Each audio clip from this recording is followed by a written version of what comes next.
So it's Yeah. it's a little so let's see this class streams in. There we got some folks. So Michael, as we wait for people to come in, we were saying that Substack, is it going to save democracy? Well, you tell me. You know more about Substack than I do. No, you've been on for a year. I mistakenly called it the stack once. I thought that was going to stick, and it didn't stick. I Although I see. think I Okay. think the I think the executives at the stack liked it. Okay. I That's don't know good. that anyone else did. Are you teaching? This is the Yeah. small talk before we get a quorum. Uh, I teach, of course, at Stanford, but I'm not teaching in the fall. I'm teaching in the spring. So, um, I, I mean, It I may do need it may need lectures all the update. time. How dramatically have you had to update your syllabus in the last few years? Every year, of course. Yeah, I teach a course on great power politics, the yeah. subject of this book. And I also teach a course on democratization around the world or the lack thereof. And both needs updates every year for sure. All right, so I think we have a quorum. Um, Okay. Great. Michael Great to have McFaul, everybody here. congratulations on your book, Autocrats versus Democrats, China, Russia, America, and the New Global Disorder. I see you left out Greenland from the title. Why is that? Well, Greenland's in the book. Oh, okay. I know. That was, Definitely I'm in the sorry. book. I had to ask a cheeky question. Um, so you have been a noted expert on international relations. You're obviously the ambassador to Moscow. Um, and you've written a number of prior books, and we've talked about them. Was this harder than prior books because of uncertainty or other reasons? Easier? How would you rate the difficulty level of this book? Oh, this is the hardest book I've written by far. Not Yeah. even I close. thought that might be true. And why is that? Well, for a number of reasons. I mean, I've written 9 or 10 books and edited a bunch, and I wrote a dissertation. That was pretty hard too. That's another book that I never published. And they're all hard and different in their own way. But this book was hard for a couple of reasons, not just one. First, I wanted to understand our current moment of confrontation with China and Russia. But to do so, I wanted to look back in history to see when we were more cooperative. And to do that, it required me to go back 250 years to the creation of our republic. So I had to learn that history first so I could get variation, in the language of political science on the dependent variable. When were we cooperative? When were we confrontation? And what drives that? And I talk about power regimes and individuals as doing that. Second, I knew quite a bit about the Cold War. I wrote about that in my dissertation. I knew quite a bit about American foreign policy. I've written about that and I practiced it for 5 years. And I know quite a bit about Russia, uh, doing that for a big chunk of my life. But China, I'd been going to China since the 80s. I had to teach there from time to time at a Stanford program. I teach a course on post communist transitions. But I really wanted to dig into the debates about China. So that took me a lot of time. And then third, I'd written most of this book, all of it actually, until our last presidential election. And when President Trump won a second time, that caused me to have to update and change the kind of framework of the book Yeah. because in the battle between autocrats and Democrats, it's not always clear what side the United States is on these days. Which one are we at the moment? I think generally speaking, the United States and most certainly the American people are on the side of small d Democrats. But President Trump himself, he doesn't frame the world like I do, right? He doesn't think of the world as autocrats and Democrats. It's more strong leaders, weak leaders, leaders that praise me, leaders that don't. That's the 2 by 2 matrix in his head. And I actually think that's imprudent as a strategy for advancing America's national security interests. So, in many ways, my book became more important, especially the prescriptive Yeah. part after Trump was reelected. So on this issue of how Trump views various leaders, not just international leaders, heads of state, but also captains of industry, um, officials in his own cabinet. Generally speaking, tell me if it's fair to say that he loves praise, he loves obsequiousness, and people have learned from time to time, including Vladimir Zelensky from Ukraine, who had a little stumble, that if you go back to him and you praise him and you say you're great and you're fantastic and handsome and wonderful and smart, you can negotiate a deal. The one person who seems not to do any of that ever, publicly or privately, is Vladimir Putin. So there are lots of reasons why we have talked about the oddity of Trump, being very kind about Putin.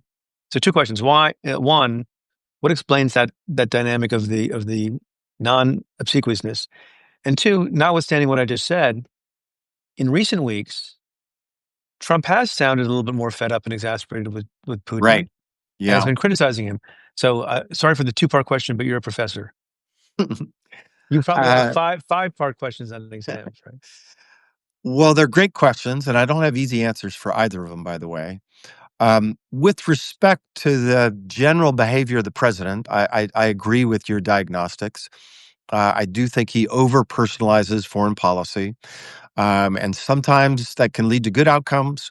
I think what he did in the Middle East is laudable, and I hope it holds. But a lot of times, I just think the over personalization of foreign policy, and I've written about this. I've written whole articles about it, about past presidents, doesn't lead to good outcomes. And I wish he would just think about American national interests and our security, our prosperity, our values, and not just what's good for him or not. And also, he tends to over personalize the other countries, right? So it's not what China is; it's Xi Jinping. It's not what Russia is; it's Right. Putin. And again, every now and again, that can lead to good outcomes, but generally speaking, I don't think it works. Second, on Putin, you're exactly right. And here's why. Because Putin's listened to Trump. And remember, as you know better than most, I mean, Putin and Trump have had a kind of strange, close relationship for over a decade now.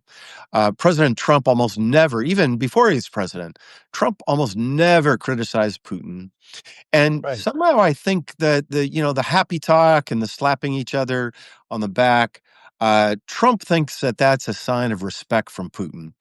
But I've negotiated with Putin. I've followed him for 3 decades. We met in 1991, by the way, so we go way back. I think he doesn't see that as respect. I think he sees it as a sign of weakness. And so this last round of negotiations, when Trump basically just said, "What do you want? And I'll get it from you. I'll get the Ukrainians to agree." And a special envoy, Mr. Witkoff, flew to Moscow, and it was just like they wrote down the laundry list of what Putin wanted. And Putin listened to that, and he upped the ante. He asked for more, and asked for more. And the last audacious offer, from what we understand out of the reporting out of the Alaska summit, was he asked Trump to get Zelensky to pull his soldiers out of the parts of Donbass, that's a region in Ukraine, that they still occupy. So the Russian army couldn't push them out. Now Putin's asking Trump to do that. And I think finally Trump just said, this is too much. I can't just keep placating this guy. And so that's the frustration I hear in his voice.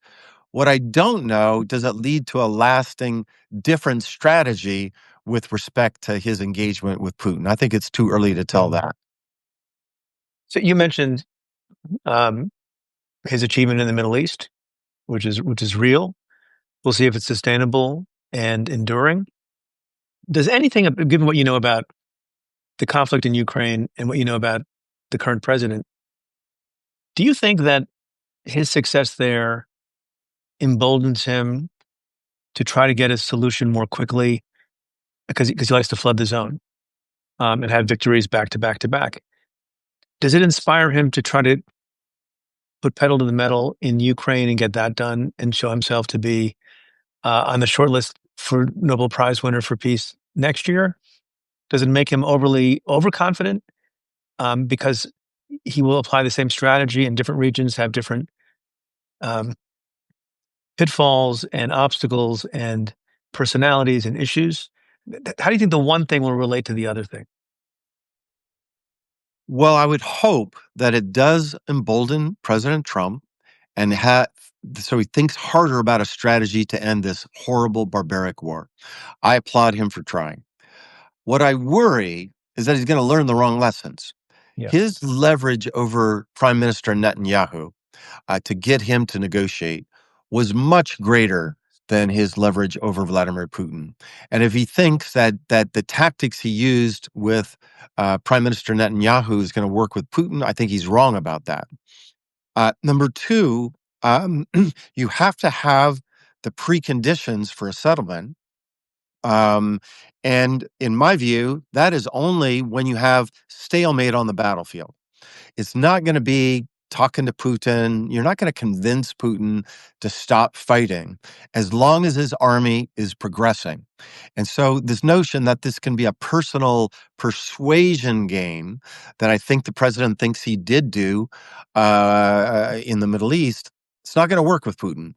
Instead, what you need is you need to have more weapons for the Ukrainians, better weapons for the Ukrainians, more sanctions for the Russians, better sanctions, and more enforcement of them to create the permissive conditions of stalemate that I think is necessary before you get Putin to negotiate. So it's actually not the same tools. It's not the same strategy. Do you welcome the somewhat harsher language towards Putin or not? Or does it signify anything at all that's real? Yes, I I welcome it Mm. because I think it suggests that Trump is understanding Putin better. It's most certainly getting Putin's attention. But it zigs and zags too. So, last week was a classic example. The big Ukrainian delegation came to Washington. Prime Minister came, then the chief of staff came for Zelensky, leading up to Zelensky's own meeting with the president, right? And Putin noticed. And so he called up the president. And we know now that it was Putin that initiated the call. And they had all kinds of happy talk again.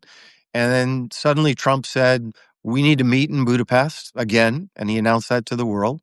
Um, and the next day, when he saw Zelensky, it didn't go as well as the Ukrainians were hoping. And he didn't deliver the Tomahawk missiles that they were talking about.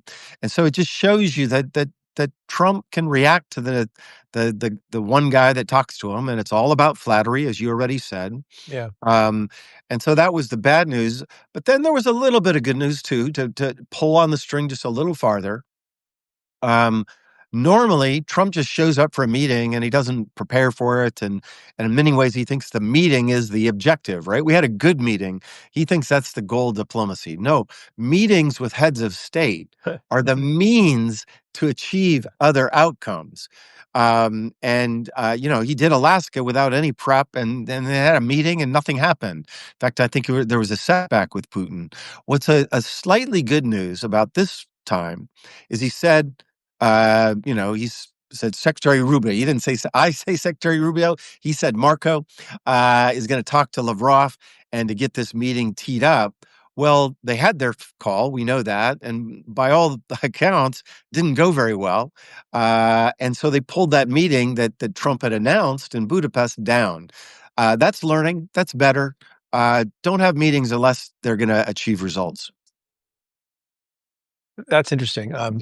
In my much smaller, totally different part of the world, I often thought that having meetings, again, in different circumstances, sometimes focus the mind because people want to show up at a meeting having accomplished something. Exactly. And then the meeting was not really necessary to have because the point of the meeting was to get people to do their job.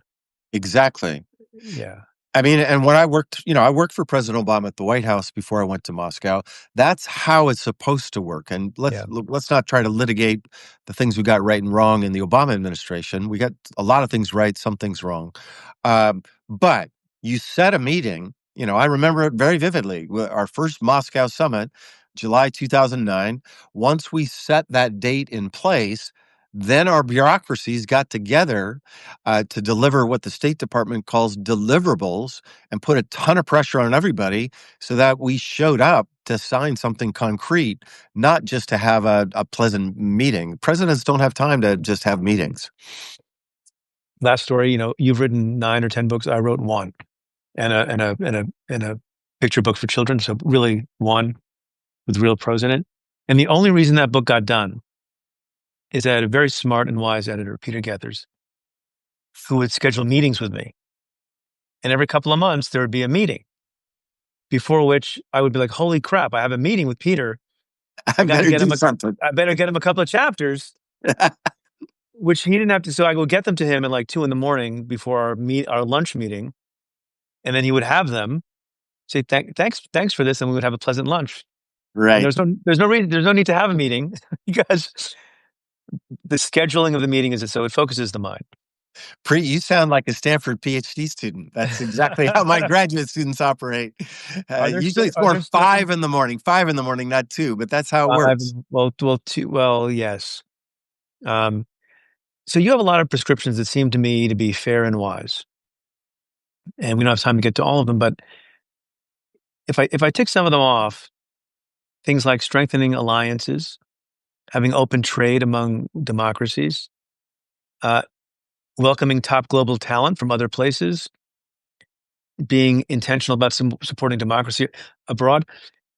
I think those are 4 or 5 things that are the Yeah. antithesis of the Trump doctrine. So you know that none of this is going to happen until that guy's out of office, right? Yes and no. So I wrote most of this book, of course, because it's a big book. It took me years to Yeah, write it. Before our last election. So these were going to be prescriptions for whoever won. yeah. And they're long-term prescriptions. And you ticked off the best hits. So thanks. I appreciate that. Those are the most important ones. There are smaller ones and more technical ones, but those are the big hits. And those are lessons, things we did right during the Cold War. We got to do it again. By the way, I want to remind everybody watching, I also have a whole chapter on mistakes during the Cold War because, just because we won the Cold War doesn't mean we didn't make mistakes, and we got to remember those too. But I think by and large, my success rate in convincing anybody in the Trump administration to do these things is really probably pretty low, and I get that. I'm going to try, but I get that. But that's not my audience for this book. My audience mostly is for the American people, and I think we made a bit of a mistake. Not you, but foreign policy elites like me, teaching at Stanford, working in Washington. We would get together, Democrats and Republicans, and we would debate that list you just described. You just ticked off, and there was a lot of agreement about that list for many decades. But we forgot to talk to the American people about that list. And Yeah. that created this space for guys like Trump, populists, to come in and say, we don't need to be involved in treaties, the United Nations, that's stupid. We're wasting our money. We're getting ripped off. Trade's bad. Tariffs are better. Yeah, and he just filled that vacuum with things that I don't think are going to serve America's long-term security interests or our interest in advancing our prosperity or our values. So we got to go back and talk to everybody about that list that you just described. And that's why I wrote the book. And that's why, I'll talk on the coast. I'm in New York today, but, I was at the University of South Carolina last week. I'm Good. going to Pennsylvania and Ohio. I've been to Texas twice already. Going Are to you going Texas. to Michael? May I ask you? Are you going on Fox News?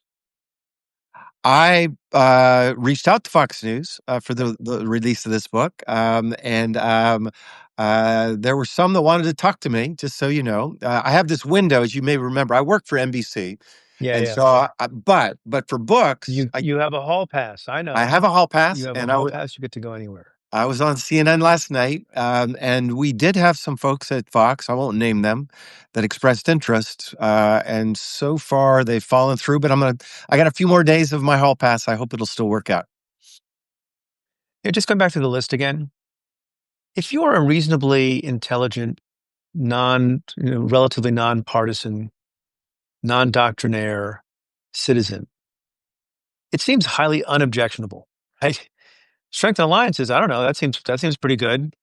Supporting democracy. That seems pretty good. Innocuous. Open trade among market democracies. Like I don't know. That seems good too. Top global talent. I can see that's a little bit more easy for people to find fault with, depending on how you feel about immigration Right. and your views on foreign talent taking positions for domestic talent. But the rest of them, they sound pretty good. Yeah. And it's not that the Trump folks are saying. I'm just trying to be fair to the argument. it's not that Trump folks are saying that our priority is to destroy alliances and destroy democracy abroad and destroy trade among. Am I correct? They're just saying we have different priorities, Yes, like America, and some of those priorities are going to leave your goals by the wayside, and we're just not going to accomplish as much for our alliances because these mofo's need to pay their 5%, right, or I guess it was 2%. Some of them are paying 5% to right. NATO. Okay? Yeah. Is that fair? Yeah, I mean, I think they're pretty self-evident, and I go through all the history to show why there's a lot of evidence in history to support the idea that allies are better than not having allies, as Churchill I think famously so. said. Only thing worse than going to war is going to war alone. That global system that we set up after 45 to unite the free world, it wasn't the communist world, to trade and invest together. We're more prosperous because of that. Now we probably went too fast. I write about in this book too to bring in the Chinese but let's reform it. Let's not burn it down. Same with democracy promotion. Every enemy we've ever had has been a dictatorship. Our most enduring allies have been democracies. And when countries flip, think of Germany, Japan, Italy, or the post-communist world in Eastern Europe, Poland today. They join our side, right? So I think it's pretty clear that these are good ideas. And by the way, in this global struggle between autocrats and Democrats that's going to go on, I think, tragically for a long time, one of our comparative advantages is our ideas of democracy and freedom and liberty. I'm using deliberately nonpartisan bouquet there, right? They're better ideas, and most people in the world agree with them. But Trump, there are two things going on. One, he doesn't even think that we should be promoting democracy, right? So on that front, he's out, right? USAID, tear it down. Remember, Kennedy created USAID 1961 at the height of the Cold War so that we could compete effectively with the Soviets. He just tore it down. National Endowment for Democracy, a Reagan idea, Republican. I think they've done a lot of good in the world. They want to shut it down. It's just unilateral disarmament on that front. Voice of America, right? Voice of America, Radio Free Asia, How much did Radio Voice of Free America Europe. cost? Like $8? I mean, It's Voice of nothing. America was it was like It's nothing. I it's rate. like the change that you find in your crypto wallet. You could pay for Voice of America, probably. I'm paraphrasing from the book, but I'm pretty sure one of the heads of the entire thing is called USAGM. I think at one point said the entire budget is like the cost of two F-16s or something like that. But it's so cheap, and did it need reform? Did USAID do some stupid grants? Yes, but changing things is different than bringing it down. Why And why couldn't Trump do all these things, fund all these things, and have Mexico pay for it? well, I do That's a support him. reference. That's I another know, I know, but proper I question. do, because you just invoked it. Trump is right to want to get more out of our allies. Yeah, Now, that idea was not his. He stole that from Barack Obama. He forgets that. It was Obama that went to but he NATO to say we yeah. got to spend at 2%. But the thing that he gets wrong is the way he seeks to achieve that is through coercion. And I think that's just a fundamentally flawed strategy when you're dealing with your friends and allies.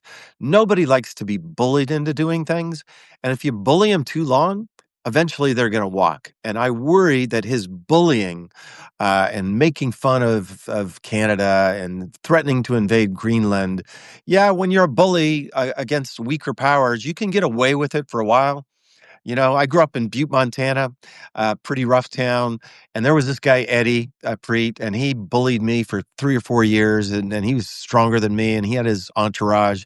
And if I ran into him walking home, I would do what he had to say because he had more power than me. But I didn't like it. And when I got strong enough and savvy enough to not have to deal with Eddie, I didn't deal with Eddie. And I feel like Trump just fundamentally doesn't get that piece about power. Nobody likes to be coerced, and especially your Democratic allies. They don't like it.